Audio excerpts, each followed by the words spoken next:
Have 3 minutes. Good afternoon, everyone. Good afternoon. Mayor O'Neill and fellow members of the council. My name is Benita Green, and I'm here as the president of the Inter-Neighborhood Council of Durham. INC is here today to address concerns over simplifying codes for more affordable housing, or SCAD for short, by its applicant, Raleigh-based developer James Anthony. The proposal draft of the applicant-sponsored text amendment changes to the UDO are highly technical, complex, and in many cases obscure in their current form. Our committee has worked hard to boil down our findings and to keep our recommendations short and to the point. Over the past 4 weeks, a committee of 9 delegates representing Inter-Neighborhood Council of Durham and their diverse neighborhoods has met 12 times to do a deep dive into the then 85+ pages of privately initiated proposed text amendments to the UDO. We have created a detailed report that will be shared with each of you. It was shared out this morning. Our only agenda in reviewing these documents is for the safety and opportunity for Durham residents to live equitably and in harmony with their neighbors. Today, as each of the Durham residents comes to speak, following me, comes to speak to their specific concerns, we ask for your undivided attention and respect for the time and dedication that each individual has brought to this process. Thank you. Thank you, Ms. Green.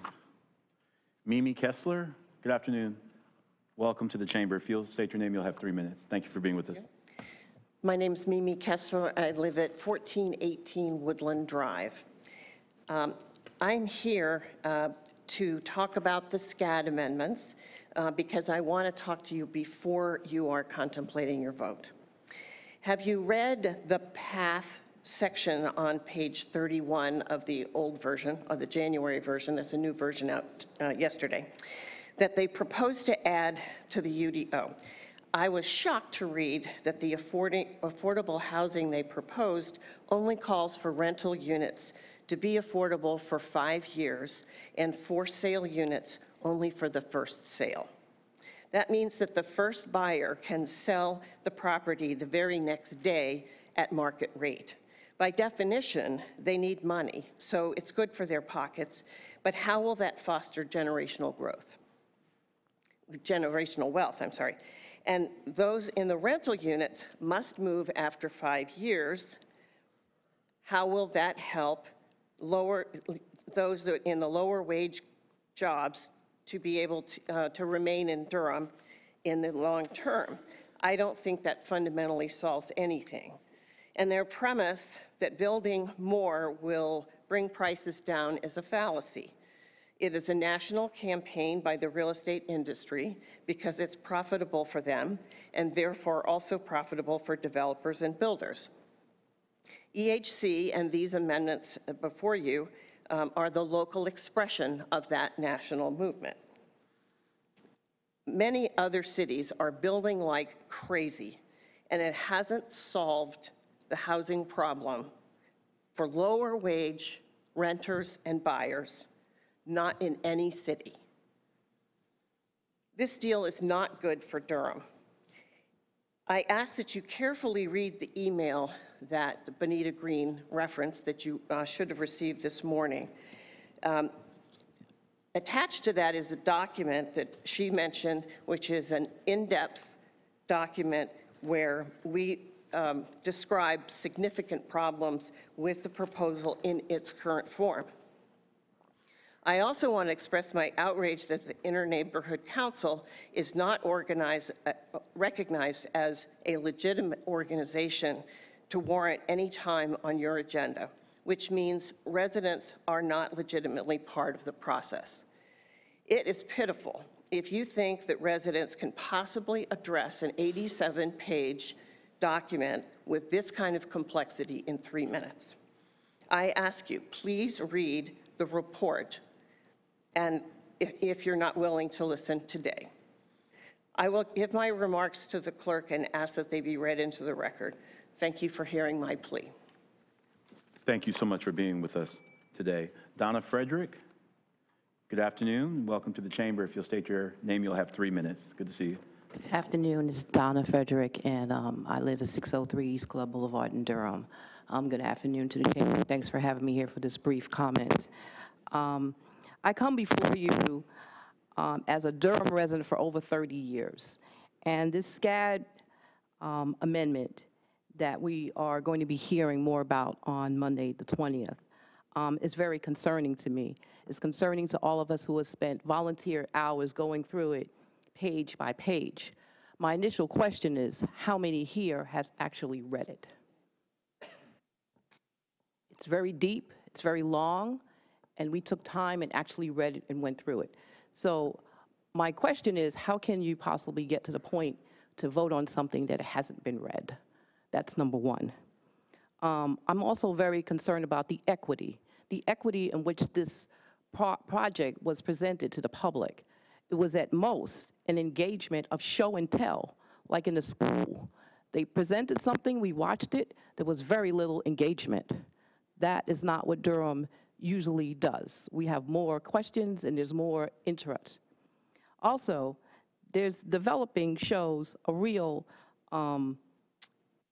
existing building codes and ordinances which are complicated the way they are. They've more complicated this by trying to change it without proper counsel, I believe. Also, putting SCAD proposal is a very elite and a very expensive venture driven by proposals that this would create more housing at the population growth in Durham the way it's going. This is not true and it's been addressed many times. Affordable does not necessarily mean more housing. It means affordable housing. Opting that residents are also put in infill conversations with building owners without oversight. There are dangers and there are things that just don't work. We are all the citizens have to use is what we're giving, and sometimes we need civil engagement to correct that. I ask that this be read really in-depthly before making a decision on something that's going to change the lives of Durham for a long time. Thank you so much. Thank you so much for being with us today. For my next set of cards, Stephen Nill, Jacqueline Wagstaff, and Sherry Zane Rosenthal. Good afternoon, sir. Welcome to the chamber. If you'll state your name, you'll have 3 minutes. Thank you for being with us. Stephen Nill, 1021 Restoration Drive, co-founder of the Leesville Road Coalition, vice president of the Interneighborhood Council, and an area realtor. Madam Mayor, Mayor Pro Tem, and Council. At the last council work session, a group led by the Durham Realty Association spoke on affordable housing. During that presentation, multiple members of this council professed they were not experts on development. Council asked for information on housing supply. I forwarded data on that to you all the other day, and I'm happy to discuss it. I'm a realtor, so I pulled it from actual MLS data. The presenters, acting as experts, then took on the opportunity during a work session to ask for big changes in the comp plan and for you to support the SCAD amendment. One of the speakers, a local developer, when asked after the meeting, confirmed he had not read all of the Anthony Amendment, but was told it would be better for him. This seems to be the norm in the development community and among those who are now supporting it. They haven't read the whole thing. I mean, it's monstrous, right, even when it's cut down. I did want to reiterate what Benita said, that the INC, as a voice of Durham residents, have done a deep dive on this, and we've given it to you today, the public and the media. These are among the farthest reaching development changes in recent Durham history. Affordable housing is not its focus, no matter what the title. As council members have professed not to be experts on development, if they haven't read, studied, or understood any part of it, then you shouldn't vote for it next week on March 20th. The sea changes that will occur almost immediately after a yes vote will be irreversible in the short term, subjecting residents in Durham's most vulnerable neighborhoods to massive negative changes in the quality of their life. From conversations across multiple neighborhoods, this vote, more than any other made this year, could have the biggest impact on whether some of you will be sitting on the dais in 2024. Thank you very much. Thank you, Ms. Neal, for being with us. Next, Jacqueline Wagstaff, good afternoon. Thank you for being with us. If you'll state your name, you'll have 3 minutes. Good afternoon, Jacqueline Wagstaff. Live in Durham. keep my temperature at 68 degrees just to make sure I'm economically and environmentally safe, drive an economical car that saves gas. But I'm here for a different reason. Although I'm going to speak on this SCAD on the 20th, I'm here to speak about a situation that I ran into on this week on Tuesday. I happened to be coming down Hillsborough Road, and I happened to see the situation that occurred where the truck ran over the man, the veteran, in the wheelchair. And that gave me pause because this was the same man that I saw in January laying on the same street, getting assistance from Durham EMS, and he was actually trying to crawl back into the street as though he was trying to, leave this world. So when I thought about that, I said, this is a group of people that lives on Hillsborough Road behind the CVS. The homeless population in Durham is out of control. And I hate to say it, but this SCAD crap is going to create a bigger homeless population. And I hope that this council in this budget cycle has really looked into the deep dive of what can we do to try to help some of these homeless. This was a homeless veteran. And he's been, I don't know how many of you travel Hillsborough Road, but they usually sit on that corner coming right up off of 85. And that's unfortunately what happened. And to be standing out there on Tuesday and to see a human beings splattered all out on the street, nobody should be able to see that, but it happened. But the bigger picture is it happened because we have so many people that are in this city with all these great things that are going on, all this $1 million development, don't even have a roof over their head. And they're having to survive in these streets. So I'm hoping that in this budget that you really consider doing something that's measurable, that can be measured, that will help these homeless people. Because I see them every day. I talk to them, they approach me. If I have anything to give them, I give it to them.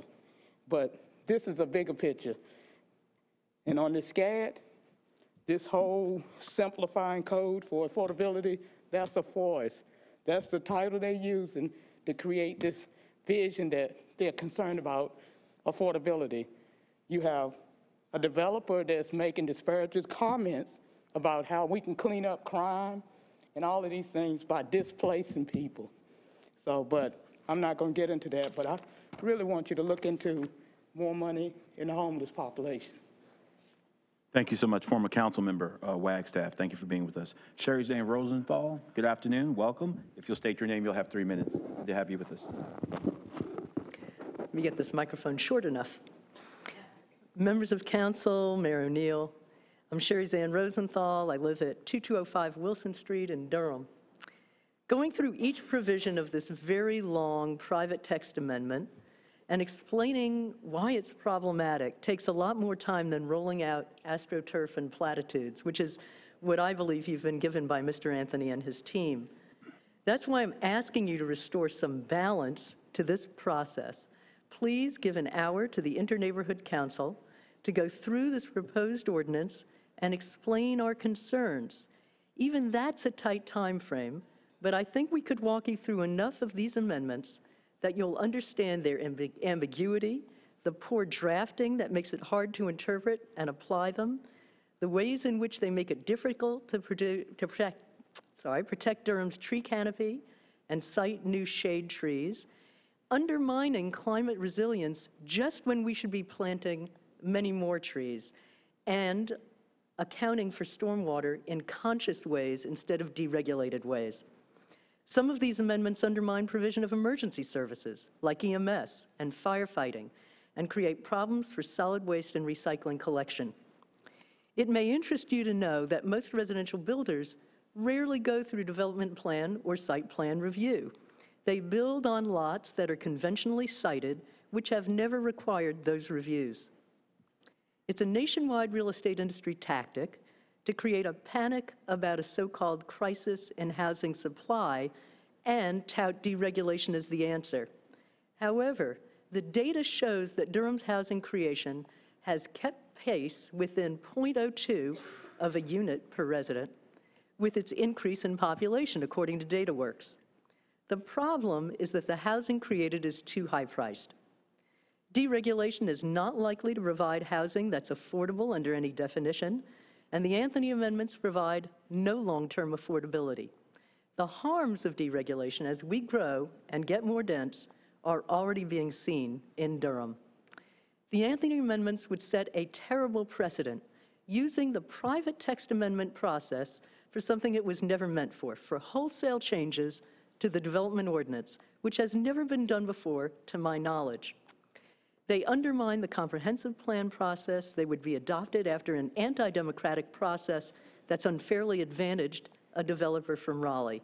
And therefore, I request that you provide an hour to the Inter-Neighborhood Council to explain the substantive reasons in this very complicated proposal that we oppose this private text amendment. And let me add, you could do that hour in 2 different shifts of the council. It doesn't have to be official meeting that way.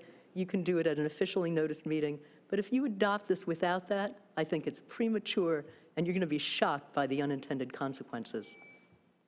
Thank you so much for being with us. I have exhausted all of the cards that have been given to me. I understand we do have a speaker on virtual speaker. Madam Clerk, if you would check in queue, would that be Katie Rose? Mayor Pro Tem, Katie Rose is not in the queue. All right, thank you. And that's all I have then for Citizens Matters to be heard at 1 cards and both on our virtual platform. With that, Madam Mayor, I yield back to you.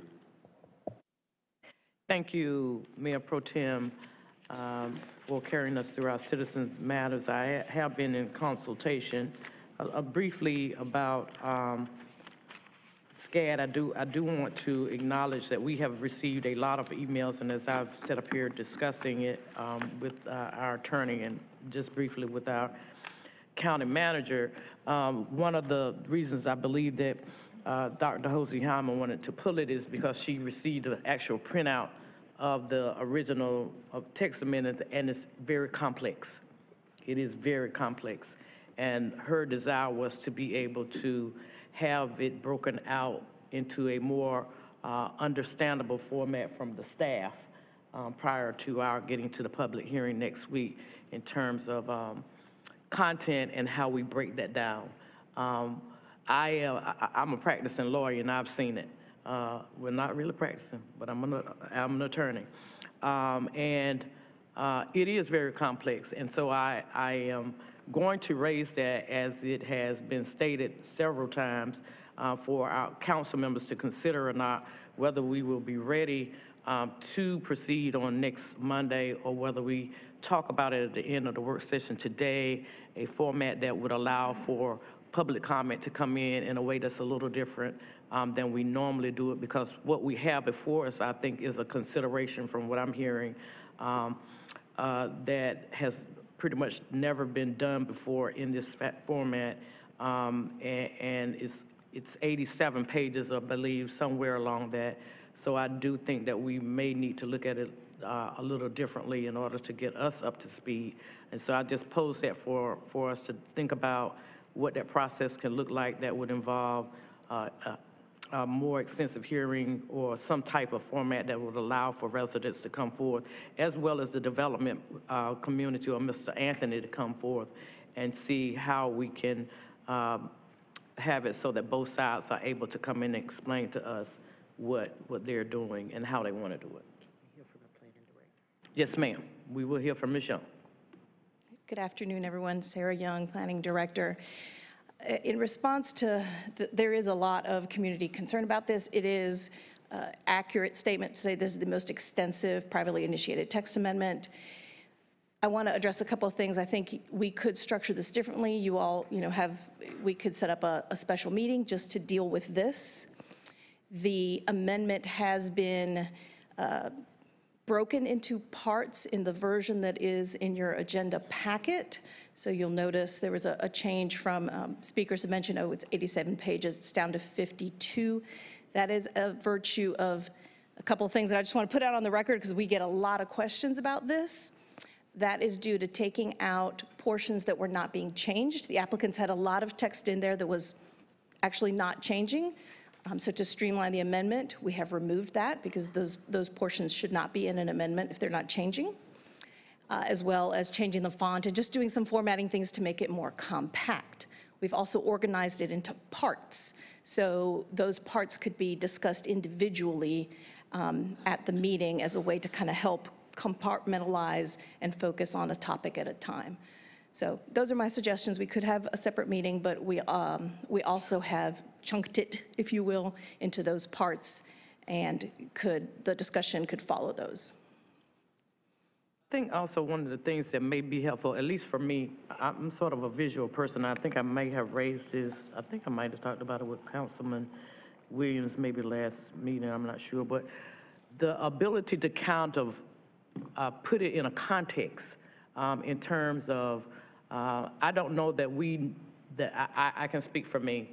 When you talk about developments and what actually that looks like once a developer comes in, presents the paperwork and that process, what does that look like from a visual standpoint or some type of schematic or something so that we have an understanding whether it's you're trying to build a remodel on your house, or you're trying to build an ADU, or you're trying to build a small apartment complex or a large one. We're, from my vantage point, when we're talking about this particular document, it's in a vacuum. So you have to have it to land somewhere so that people can kind of understand what that structure is. Where does this amendment fit in this particular scenario?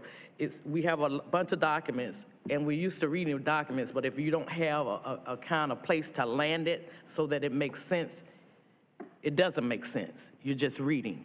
And so for me, I needed to make sense, in a real sense, in a real world sense. I think we got a video today from Attorney Rosenthal to kind of highlight what the Inner City Neighborhood Council is saying about the real effects of some of these amendments that are being requested. So it helps to kind of anchor it, and then for us to be able to hear from both sides, right?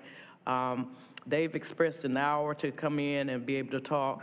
I'm sure Mr. Anthony would like to, his group probably would like to have the same amount of time. I think with something this large and this complex, you have to do, in my mind, due diligence, and this is not the run-of-the-mill kind of thing that we're doing in this arena, and it will serve us well that we understand it for ourselves individually, that the community at large understands it in a context, and then we are prepared to see where you vote. So I would like for us to think about it as we go through this meeting, but I am suggesting that we do something different for this type of hearing that would accommodate our learning for everybody, and then we know that we've done due diligence to move forth one way or another.